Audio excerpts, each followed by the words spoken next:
आप अपना data store करने के लिए अगर ड्रॉपबॉक्स का इस्तेमाल करते हैं, उबर से कार बुक करते हैं, पिंटरेस्ट पर लाइफस्टाइल टिप्स ढूंढते हैं और स्पॉटिफाई पर म्यूजिक सुनते हैं, तो इन सब में एक कॉमन फैक्टर है। इसका नाम है पाइथन।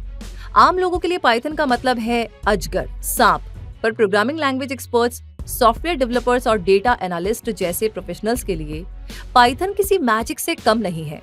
दुनिया भर में पाइथन डेवलपर्स की डिमांड 41% तक बढ़ गई है। तो बिना देर किए चलिए एक्सप्लोर करते हैं दुनिया के third most popular programming language Python को।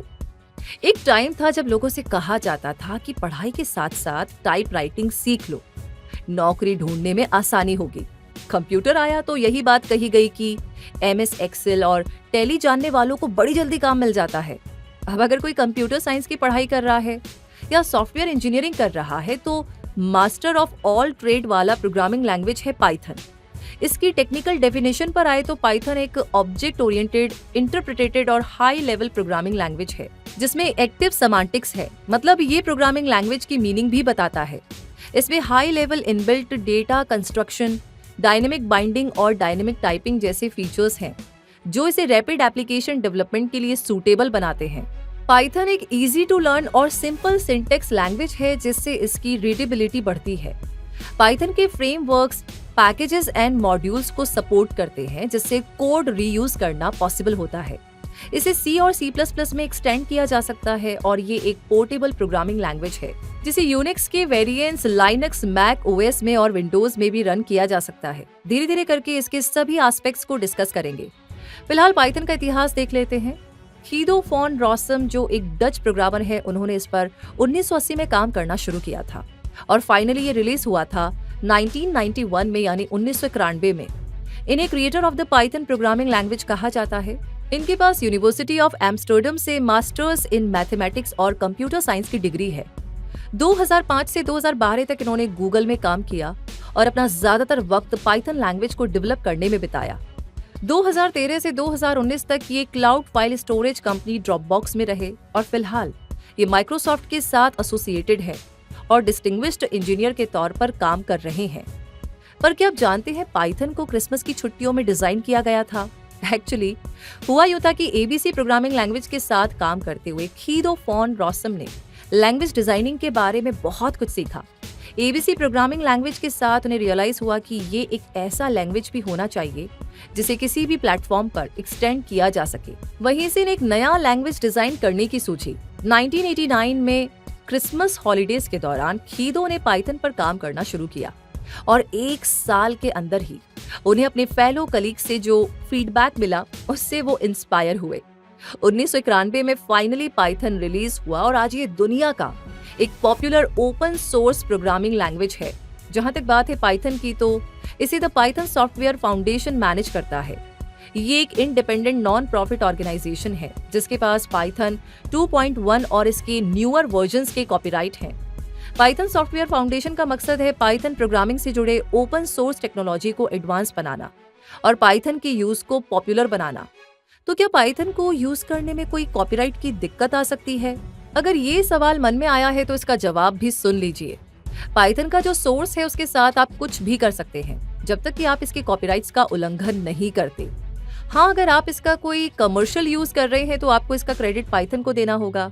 बाकी आप कॉपीराइट रूल्स के बारे में इस लिंक पर डिटेल्स देख सकते हैं। अगर बात करें पाइथन की, तो ये क्यों इतना पॉपुलर है? क्या इसकी खासियत है जो इसे सॉफ्टवेयर डेवलपर्स का लाडला बनाती है? चलिए इसे समझने की कोशिश करते हैं।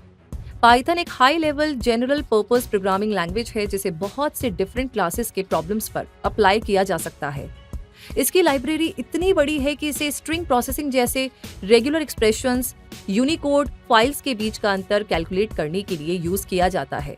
इंटरनेट प्रोटोकॉल्स जैसे HTTP, FTP, SFTP, XML-RPC, POP, IMAP के लिए सॉफ्टवेयर इंजीनियरिंग के अलग अलग फेजेस जैसे unit testing, logging, profiling, Python code की पार्सिंग में और ऑपरेटिंग सिस्टम इंटरफेसेस जैसे system calls, file systems, TCP या IP सॉकेट्स के लिए भी यूज किया जाता है।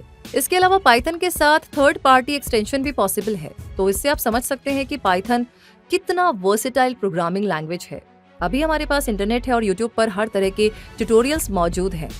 बस सर्च करने की देर है। किसी भी सब्जेक्ट से जुड़े सवाल का जवाब हमें चुटकियों में मिलता है। पर एक टाइम था जब प्रोग्रामिंग लैंग्वेज सीखने के लिए भी लोग किताबें पढ़ते थे, पर आज पाइथन सीखने के लिए शायद ही कोई किताब पढ़े। पर पाइथन के ऊपर आपको Ukrainian, Dutch, French, German, Japanese, Korean, Russian, Arabic तक में पाइथन बुक्स मिल जाएंगी। अब एक इंटरेस्टिंग फैक्ट भी सुन लीजिए। पाइथन के क्रिएटर हीदो फॉन रॉसम को इसका नाम पाइथन रखने का ख्याल कहां से आया? प्रोग्रामिंग लैंग्वेज के लिए ये नाम थोड़ा सा अटपटा साउंड करता है ना? तो बात यह है कि हीदो फॉन रॉसम जब पाइथन डेवलप करने में लगे हुए थे, उस दौरान वो एक comedy series Monty pythons flying circus देखते थे। उन्हें लगा कि उन्हें एक ऐसा नाम चाहिए जो शॉर्ट, यूनिक और थोड़ा मिस्टीरियस हो, तो बस उन्होंने इसका नाम पाइथन रख दिया। कंप्यूटर साइंस के हर विंग्स को देखें तो चाहे डेटा साइंस हो या डेटा एनालिसिस, आर्टिफिशियल इंटेलिजेंस हो या मशीन लर्निंग, बिग डेटा हो या डीप लर्निंग, क्लाउड कंप्यूटिंग हो या फिर एसक्यूएल, पाइथन पानी की तरह हर कहीं फिट हो जाता है। तो चलिए समझते हैं कि डेवलपर्स कम्युनिटी में ये इतना पॉपुलर क्यों है।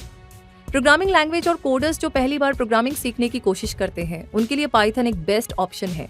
सिंपल सिंटेक्स होने के चलते ये मोस्ट एक्सेसिबल प्रोग्रामिंग लैंग्वेज है और इसके कोड्स भी बड़ी ही आसानी से लिखे जा सकते हैं। पाइथन एक 30 साल पुराना प्रोग्रामिंग लैंग्वेज है, जिस वजह से इसकी एक बड़ी कम्युनिटी दुनिया भर में डेवलप हो गई है, जो इसे सीखने और समझने में नए यूजर्स की मदद करती है। इस कम्युनिटी में बिगिनर से लेकर के एक्सपर्ट लेवल्स के लोग मौजूद हैं। ऊपर से ये एक ओपन सोर्स प्रोग्रामिंग लैंग्वेज है और विंडो एंड लाइनेक्स एनवायरनमेंट को सपोर्ट करता है। तो data visualisation, statistics, mathematics, machine learning और नेचुरल लैंग्वेज प्रोसेसिंग जैसे कामों में इसकी बहुत ज्यादा डिमांड है। क्लाउड कंप्यूटिंग, मशीन लर्निंग और बिग डेटा ये कंप्यूटर साइंस के हॉटेस्ट ट्रेंड्स हैं। आर प्रोग्रामिंग लैंग्वेज के बाद डेटा साइंस एंड एनालिटिक्स में पाइथन ही दूसरा फेमस नाम है। डेटा एनालिटिक्स टूल्स के चलते हर दिन huge amount of data generate होता है, जिसे मैनेज करने में पाइथन बहुत ही एडवांस्ड है। इसलिए डेटा प्रोफेशनल्स पाइथन को लेकर के हमेशा खुद को अपडेटेड रखते हैं। पाइथन से जुड़ी बहुत सी लाइब्रेरीज और फ्रेमवर्क्स मौजूद है, जैसे नमपी, साइपाई और जेंगो। इन्हें डेवलपर्स खूब इस्तेमाल करते हैं, इससे उनका कीमती समय बचता है और ऐसा कोई कोडिंग वाला काम नहीं है जो पाइथन से पॉसिबल ना हो। इसलिए टॉप बिजनेस और सॉफ्टवेयर कंपनीज पाइथन पर आंख बंद करके भरोसा करती हैं, जिनमें फेसबुक, गूगल, नेटफ्लिक्स और इंस्टाग्राम जैसे नाम शामिल हैं। अगर आपको डिफरेंट प्रोग्रामिंग लैंग्वेजेस की जानकारी है तो आपको पता होगा कि बहुत से यूजर्स ये सवाल उठाते हैं कि पाइथन इतना स्लो क्यों है। ये एक सच्चाई है। जावा, सी शार्प, गो, जावास्क्रिप्ट और C++ से कंपेयर करें तो पाइथन का एग्जीक्यूशन स्पीड थोड़ा स्लो है, पर सॉफ्टवेयर डेवलपमेंट के नजरिए से कंप्यूटर रन टाइम के मुकाबले डेवलपमेंट टाइम ज्यादा इंपॉर्टेंट होता है और डेवलपमेंट टाइम के लिहाज से पाइथन को बीट करना मुश्किल है। इंटरनेट ऑफ थिंग्स या IoT के बारे में भी आपको पता होगा। मोबाइल से AC कंट्रोल करना हो या वॉइस कमांड से रूम का लाइट ऑफ करना हो, रिमोट से खिड़कियों के पर्दे हटाने हो या वॉइस कमांड से टीवी का चैनल बदलना हो, आजकल इंटरनेट ऑफ थिंग्स यानी IoT का यूज बहुत बढ़ गया है और यहाँ पाइथन बाजी मार जाता है।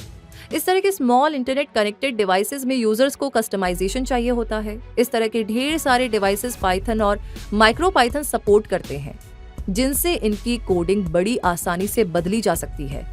इसलिए इंटरनेट ऑफ थिंग्स में पाइथन डोमिनेट कर रहा है। अब पाइथन सिर्फ एक प्रोग्रामिंग लैंग्वेज नहीं रह गया है, ये इतना पॉपुलर हो गया है कि ये एक एकेडमिक लैंग्वेज बन गया है। मतलब कंप्यूटर साइंस की पढ़ाई जहाँ कहीं भी होती है, वहाँ सिलेबस में पाइथन गुंडली मार करके बैठ गया है। मतलब हर स्टूडेंट को पाइथन तो पढ़ना ही है और स्कूल, कॉलेज और यूनिवर्सिटीज में इसे पढ़ाया भी जा रहा है। इसके अलावा ऑटोमेशन आने वाले दिनों में हर इंडस्ट्री में दिखाई देगी। वैसे भी इंसानों का काम रोबोट्स ने ले ही लिया है। तो पाइथन एक ऐसी लैंग्वेज है जो ऑटोमेशन सॉफ्टवेयर टेस्टिंग के लिए बेस्ट परफॉर्मेंस बूस्टर बन गई है।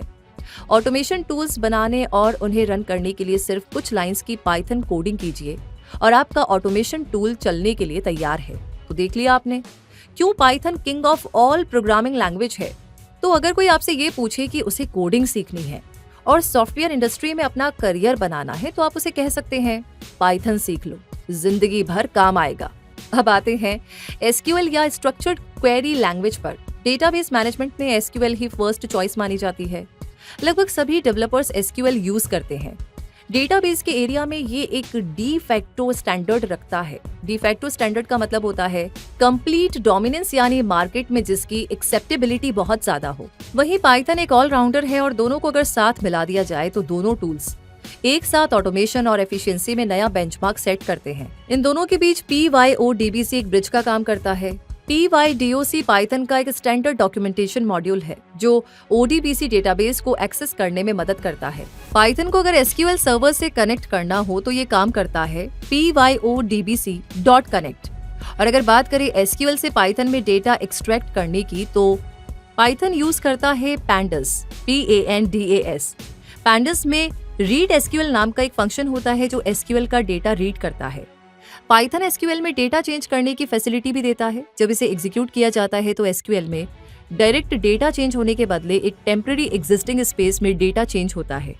साथ ही पाइथन से डेटा मैनिपुलेशन भी पॉसिबल है। पाइथन आपको क्यों सीखना है, इसका जवाब ढूंढना बहुत जरूरी है। सब सीख रहे हैं, मैं भी सीखूंगा, मैं भी सीखूंगी। मेरा बेस्ट फ्रेंड कंप्यूटर साइंस ले रहा है, मैं भी ना वही पढ़ाई करूंगी। और आजकल हर कई प्रोग्रामिंग लैंग्वेजेस की बात हो रही है, कोडिंग सुनने में कूल लगता है। तो ऐसी सोच के साथ कभी भी कुछ भी नहीं सीखना चाहिए। बहुत जल्दी ही आप फ्रस्ट्रेटेड हो जाएंगे और अपना इंटरेस्ट लूज कर देंगे। पाइथन सीखने के लिए एक आपका खुद का इंटरेस्ट और कंप्यूटर साइंस में करियर बनाने का गोल होना चाहिए। अगर आपको पता है पाइथन कहाँ कहाँ यूज होता है तो आपको डिसीजन लेने में आसानी होगी। तो चलिए आपके लिए पता करते हैं what can you do with Python. शुरुआत वेब डेवलपमेंट से करते हैं। जेंगो और फ्लास्क जैसे वेब डेवलपमेंट फ्रेमवर्क्स पाइथन पर बेस्ड हैं। ये सर्वर साइड कोड क्रिएट करने में मदद करते हैं। वेब फ्रेमवर्क से कॉमन बैकएंड लॉजिक तैयार करने में आसानी होती है। इससे URL mapping, HTML file generate करना और डेटाबेस से डीलिंग आसान हो जाती है। तो एज अ बिगिनर आपको जेंगो और फ्लास्क जैसे वेब डेवलपमेंट फ्रेमवर्क्स के साथ शुरुआत करनी चाहिए। अगर स्पेसिफिकली फ्लास्क की बात करें तो ये जेंगो के मुकाबले सिंपल है, फ्लेक्सिबल है और इसमें कम कंपोनेंट्स है। इसके बाद है मशीन लर्निंग। इसे समझने के लिए आप आर्टिफिशियल इंटेलिजेंस पर हमारी डॉक्यूमेंट्री देखेंगे तो how does artificial intelligence learn, ये समझ पाएंगे। तो बेसिकली एक AI टूल कैसे समझता है किसी पिक्चर में पेड़ बना है या ट्रेन, डॉग या कार। इस तरह के हजारों पिक्चर्स को एल्गोरिदम से समझाया जाता है। बेसिकली जो कोड्स लिखे जाते हैं उनमें कुछ पैटर्न्स डाले जाते हैं और आर्टिफिशियल इंटेलिजेंस उन पैटर्न्स को समझने लगता है। मशीन लर्निंग में neural networks, deep learning, support vector machines और रैंडम फॉरेस्ट टेक्निक्स का इस्तेमाल किया जाता है। गूगल, नेटफ्लिक्स और अमेज़न भी हमें रिकमेंडेशंस देने में इन्हीं का इस्तेमाल करते हैं। पाइथन में भी इस तरह के पॉपुलर मशीन लर्निंग लाइब्रेरीज हैं जिनका नाम है scikit-learn और टेंसरफ्लो। टेंसरफ्लो पाइथन की एक लोअर लेवल लाइब्रेरी है जिसमें कस्टम मशीन लर्निंग एल्गोरिदम्स लिखने का काम किया जाता है। इन दोनों में किसी भी बिगिनर को सबसे पहले scikit-learn सीखने को कहा जाता है। अगर कोई मशीन लर्निंग एल्गोरिदम्स की प्रैक्टिस करना चाहता है तो केगल एक बढ़िया प्लेटफॉर्म है। अब बात करते हैं डेटा विजुअलाइजेशन की। तो विजुअलाइज का मतलब है ग्राफिकल रिप्रेजेंटेशन। क्रिकेट मैच देखते हुए दोनों टीम्स के स्कोर बोर्ड को कंपेयर किया जाता है। टावर बने होते हैं और ग्राफ ऊपर या नीचे जाता है, उसी को डेटा विजुअलाइजेशन कहते हैं। पाइथन के पास भी डेटा विजुअलाइजेशन की लाइब्रेरी है जिसका सबसे पॉपुलर वर्जन है मैटप्लॉटलिब। अगर इस तरह की लाइब्रेरी पर आपका कमांड हो जाए तो स्टैटिस्टिकल डेटा विजुअलाइजेशन के लिए Seaborn भी सीख सकते हैं। अब बात करते हैं स्क्रिप्टिंग की। नॉर्मली हम जानते हैं कि स्क्रिप्ट होती है किसी फिल्म या डॉक्यूमेंट्री के डायलॉग्स जो बातचीत या नैरेटिव के फॉर्मेट में होती है। पर प्रोग्रामिंग लैंग्वेज में स्क्रिप्टिंग का मतलब होता है किसी सिंपल टास्क को ऑटोमेट करने के लिए प्रोग्राम लिखना। जैसे मान लीजिए कि आप एक रेस्टोरेंट ओनर हैं और आपको ईमेल पर ऑर्डर्स मिलते हैं। हफ्ते के एंड में आपने सोचा कि चलिए देखा जाए वेज और नॉन वेज ऑर्डर्स कितने आए हैं। तो आप ये काम मैनुअली कर सकते हैं और अगर आपने इसे काउंट करने के लिए कोई छोटी सी कोडिंग कर ली जो ऑटोमेटिकली ये काम कर दे तो वो कोडिंग हुई स्क्रिप्टिंग। पाइथन से स्क्रिप्टिंग बड़ी आसानी से हो जाती है, इसके इजी सिंटेक्स के चलते, और इसे टेस्ट करना भी काफी आसान है। तो क्या पाइथन से गेम डेवलपमेंट भी पॉसिबल है? अगर ये सवाल आपके दिमाग में दौड़ रहा है तो इसका जवाब है हाँ। पाइथन की पाइगेम लाइब्रेरी इस काम को करती है, लेकिन ये बहुत बेसिक गेम डेवलपिंग लाइब्रेरी है तो इसके साथ आप प्रैक्टिस कर सकते हैं। पर अगर आप सच में एक गेम डेवलपर बनना चाहते हैं तो यूनिटी का इस्तेमाल कर सकते हैं। ये एक गेम डेवलपमेंट इंजन है जिसे C# के साथ बेटर रिजल्ट के लिए यूज किया जाता है। पाइथन से डेस्कटॉप एप्लीकेशन भी डेवलप की जाती है। पाइथन के पास इस काम के लिए है tkinter और Qt लाइब्रेरी, पर इनका इस्तेमाल बहुत ही कम होता है। इसके बदले जावा, C++ और C# ज्यादा पॉपुलर है। रिसेंटली डेस्कटॉप एप्लीकेशन के लिए जावा स्क्रिप्ट का यूज ट्रेंड में है। डॉक्यूमेंट्री की शुरुआत से ही एक बात आप लोग नोटिस कर रहे होंगे कि किसी भी बिगिनर के लिए जो प्रोग्रामिंग लैंग्वेज सीखना चाहते हैं उन्हें क्यों पाइथन से ही शुरुआत करनी चाहिए। इस बात का जिक्र कई बार आया है, तो चलिए इसे भी समझ लेते हैं। बहुत से स्टूडेंट्स आज भी C++ या जावा से शुरुआत करते हैं, इसमें कोई दिक्कत नहीं है। पर पाइथन के सिंटेक्स बहुत सिंपल होते हैं। इनके पास लार्ज स्टैंडर्ड लाइब्रेरी है और अपने प्रोग्रामिंग कोर्सेज के दौरान पाइथन के साथ स्टूडेंट्स को मौका मिलता है प्रॉब्लम डीकंपोजिशन और डेटा टाइप डिजाइन पर फोकस करने का। पाइथन में स्टूडेंट्स को बहुत जल्दी लूप्स और प्रोसीजर्स जैसे कॉन्सेप्ट्स इंट्रोड्यूस कर दिए जाते हैं। प्रोग्रामिंग लॉजिक क्लियर हो जाने के बाद पाइथन की स्टैंडर्ड लाइब्रेरी को यूज करके स्टूडेंट्स रियलिस्टिक एप्लीकेशंस पर काम कर सकते हैं और कोड्स को रीयूज करना सीख जाते हैं। और अगर कहीं वो अटक गए तो पाइथन कम्युनिटी और इंटरनेट पर पाइथन से जुड़े हर प्रॉब्लम का सॉल्यूशन अवेलेबल है, जिससे बिगिनर का कॉन्फिडेंस बूस्ट होता है। तो अगर आप एक बिगिनर है और पाइथन सीखना चाहते हैं तो किन बातों को आपको ध्यान में रखना चाहिए, इसका जिक्र करना जरूरी है। ये रहे कुछ यूजफुल टिप्स। टिप नंबर 1 है, हर रोज कोडिंग कीजिए। किसी भी काम को सीखने के लिए कंसिस्टेंसी जरूरी है और यही बात प्रोग्रामिंग लैंग्वेज सीखने पर भी लागू होती है। लॉजिक एंड कॉन्सेप्ट्स का क्लियर होना तो जरूरी है ही। रोज कोडिंग करेंगे तो आपकी मसल्स मेमोरी स्ट्रांग होगी और आप चीजों को मेमोराइज भी करने लगेंगे। कम से कम आपको हर दिन 25 मिनट तक प्रैक्टिस करनी ही पड़ेगी, तब जाकर आप एक्सपर्टीज की ओर बढ़ पाएंगे। टिप नंबर 2 है, नोट्स बनाइए। बचपन से आपने सीखा है जब भी कुछ पढ़ो तो जरूरी पॉइंट्स को नोट डाउन करो। ये तरीका पाइथन और दूसरी लैंग्वेजेस सीखने में भी इम्प्लीमेंट कीजिए, काफी जल्दी सीखेंगे।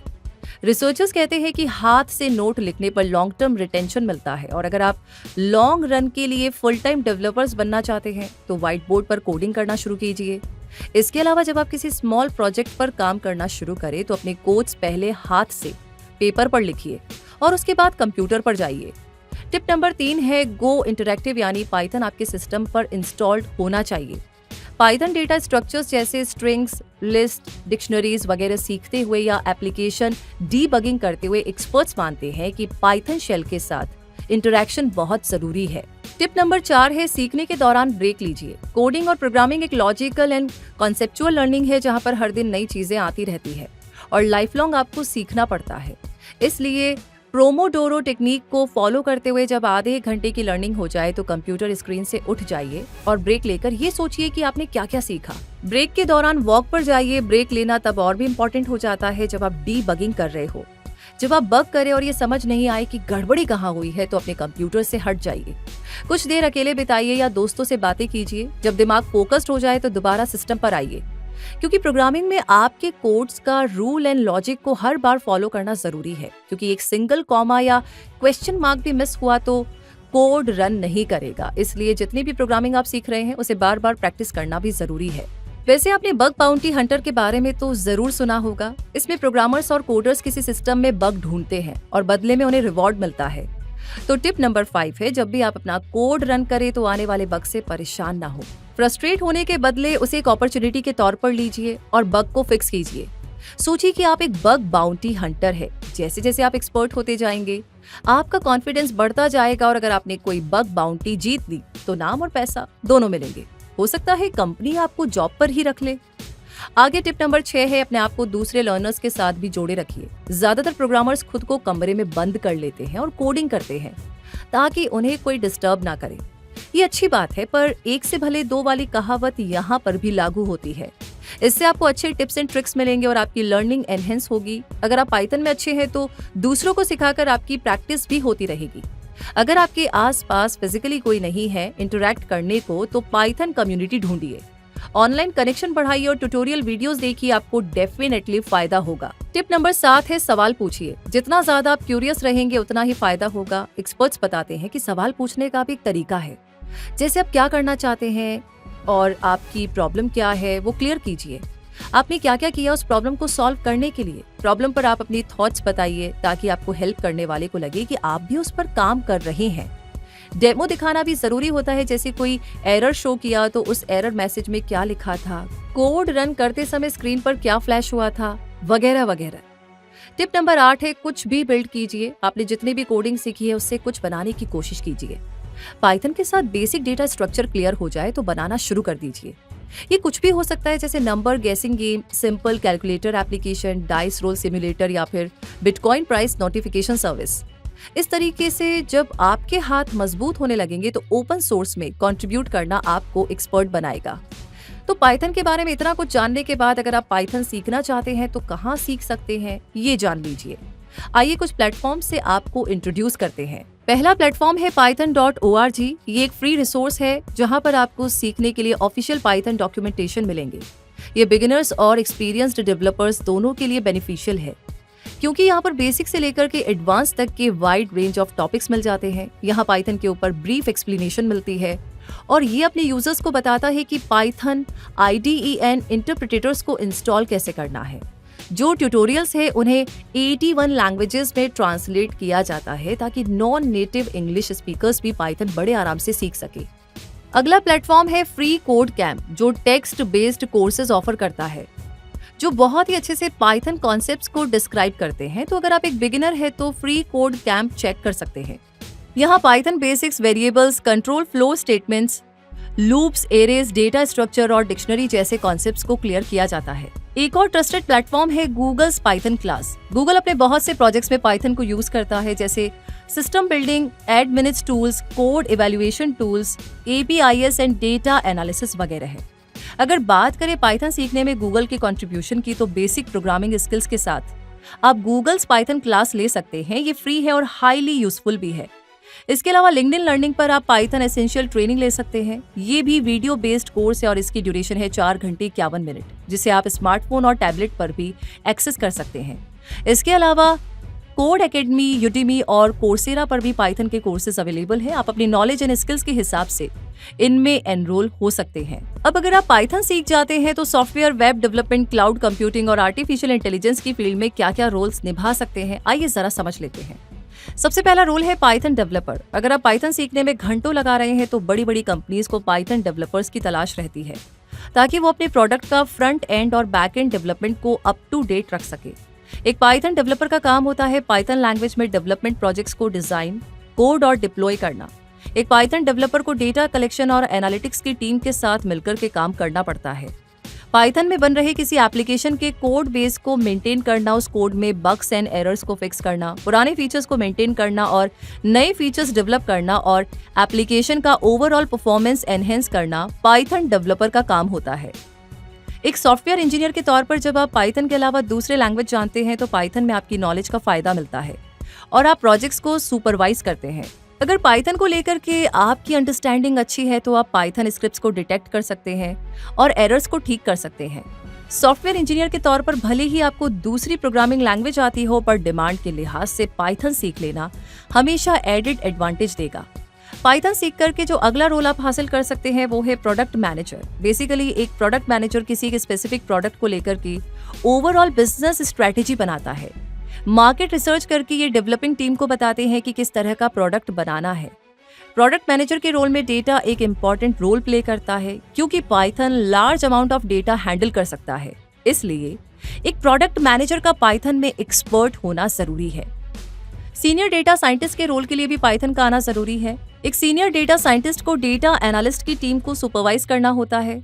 ये एनालिटिकल टूल्स बनाते हैं ताकि नॉलेज जनरेट हो, डेटा में पैटर्न्स ढूंढते हैं और डेटा के बिहेवियर को प्रिडिक्ट करते हैं। इन्हें मशीन लर्निंग और स्टैटिस्टिक्स बेस्ड एल्गोरिथम पर भी काम करना होता है। एक डेटा साइंटिस्ट का पर्पस ये भी होता है कि वो डेटा स्टोर करने के नए नए आइडियाज दे, और क्योंकि SQL के साथ पाइथन बड़ी इजीली मर्ज हो जाता है और डेटा एक्सट्रैक्ट भी कर सकता है, तो डेटा साइंटिस्ट बनने के लिए पाइथन में एक्सपर्टीज होनी जरूरी है। पाइथन जानने वाले ऑटोमेशन टेस्टिंग इंजीनियर भी बनते हैं, क्योंकि इन्हें पाइथन टेस्ट फ्रेम टूल्स जैसे पाईटेस्ट, पाईयूनिट, बिहेव वगैरह की भी जानकारी होती है। और जैसा कि हम इस डॉक्यूमेंट्री में बता ही चुके हैं कि बहुत ही कम कोडिंग के साथ पाइथन से ऑटोमेशन टूल्स रन करना पॉसिबल है। इसलिए पाइथन जानने वाले को ऑटोमेशन टेस्टिंग इंजीनियर का रोल भी इजीली मिल जाता है। फाइनली पाइथन को पूरी तरीके से समझने के बाद पाइथन का कौन सा वर्जन किसी बिगिनर को सीखना चाहिए, ये एक ऐसा सवाल है जो लगभग हर कैंडिडेट पूछता ही है। तो इस पर भी एक कंपैरिजन तो बनता है। शुरुआत पाइथन 2 से करते हैं। पाइथन 2.0 को साल 2000 में इंट्रोड्यूस किया गया था, जिसे बी ओपन पाइथन लैब्स की टीम ने क्रिएट किया था। इसका पर्पस था प्रोग्रामिंग को सिंपल बनाना और पाइथन को लोगों के बीच फेमस करना। पाइथन 2.0 के 7 वर्जन्स आ चुके हैं। लास्ट वर्जन था पाइथन 2.7, जिसे 3 जुलाई 2010 में लॉन्च किया गया था। पाइथन 3 को 2008 में लॉन्च किया गया, जिसका मोटिव था पाइथन से रिडंडेंसी कम करना, यानी सेम कोड को बार बार लिखने से छुटकारा पाना। पाइथन 3 के आते ही टेक वर्ल्ड को पाइथन 2 बेकार लगने लगा और 2020 आते आते पाइथन 2 की लेगेसी पाइथन 2.7 के साथ खत्म हो गई। 2008 से 2018 तक पाइथन 3 के भी 7 वर्जन्स आ चुके हैं। पाइथन 2 में लिखे गए कोड्स को पाइथन 3 में लाना एक टाइम टेकिंग और डिफिकल्ट जॉब था, इसलिए पाइथन 2 और पाइथन 3 दोनों की नॉलेज जरूरी थी। लेकिन समय के साथ साथ पाइथन 3 को कुछ इस तरीके से डेवलप किया गया कि ये वेब डेवलपमेंट, डेटा साइंस और एनालिटिक्स स्क्रिप्टिंग के लिए सूटेबल बन गया। इन दोनों के बीच में जो मेजर डिफरेंसेस है वो है पाइथन 2 में प्रिंट कीवर्ड को फंक्शन के बदले स्टेटमेंट कंसीडर किया जाता था और पाइथन 3 में इसका उल्टा है।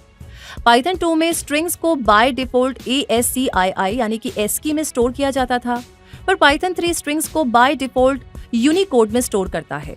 पाइथन 3 के कोडिंग सिंटेक्स पाइथन 2 के मुकाबले ज्यादा इजी हैं। 2020 के बाद से पाइथन 2 अब यूज में नहीं है और पाइथन 3 पाइथन 2 के कंपैरिजन में ज्यादा फेमस है और ज्यादा इस्तेमाल भी होता है। पाइथन 2 के ज्यादातर experts development and operations engineer ही बनते थे, पर पाइथन 3 के साथ आप सॉफ्टवेयर इंजीनियर और डेटा साइंटिस्ट भी बनते हैं। इस कंपैरिजन से अब तक तो आप समझ ही गए होंगे कि पाइथन 3 के साथ आगे बढ़ना समझदारी होगी। अब जरा पैसों की बात कर ले, मतलब HR से सैलरी नेगोशिएट करने के लिए आपको पता तो होना चाहिए कि एक पाइथन डेवलपर को इंडिया में कितनी सैलरी ऑफर की जाती है। फोर्ब्स मैगजीन के मुताबिक 2022 में पाइथन सबसे ज्यादा डिमांडिंग स्किल्स वाला प्रोफेशन था। Google, NASA, Facebook, Pinterest, Instagram और IBM जैसी इंडस्ट्री लीडर्स पाइथन का इस्तेमाल करती हैं और आज दुनिया भर में 8 मिलियन से ज्यादा डेवलपर्स पाइथन पर काम करते हैं। इंडिया में एक पाइथन डेवलपर की एवरेज एनुअल सैलरी होती है लगभग 5 लाख रुपए। ये लोकेशन, वर्क एक्सपीरियंस और कंपनी के ऊपर डिपेंड करता है। एक्सपीरियंस्ड कैंडिडेट्स को 10 लाख या उससे भी ज्यादा की एनुअल सैलरी ऑफर की जाती है। इसलिए अगर कोई टेक यूट्यूब चैनल देख रहे हैं या टेक्निकल स्किल्स वाली वीडियोस आप देख रहे हैं तो एड्स में बहुत से पाइथन सीखने वाले कोर्सेज के एडवर्टीजमेंट भी फ्लैश होते रहते हैं। तो अगर आपको लगता है कि आप पाइथन सीख सकते हैं तो ऑल द बेस्ट, और किसी को पाइथन में इंटरेस्ट है तो उसे कहिए कि infinitystream.tv पर आए और ये वाली डॉक्यूमेंट्री जरूर से देखे। तब तक आप कुछ और एक्सप्लोर कीजिए, हो सकता है आप भी अपना कोई नया पैशन डिस्कवर कर ले। देखते रहिए infinitystream.tv। रूबी आपसे मिलेगी बहुत जल्दी ही, तब तक के लिए आपसे कहूंगी धन्यवाद।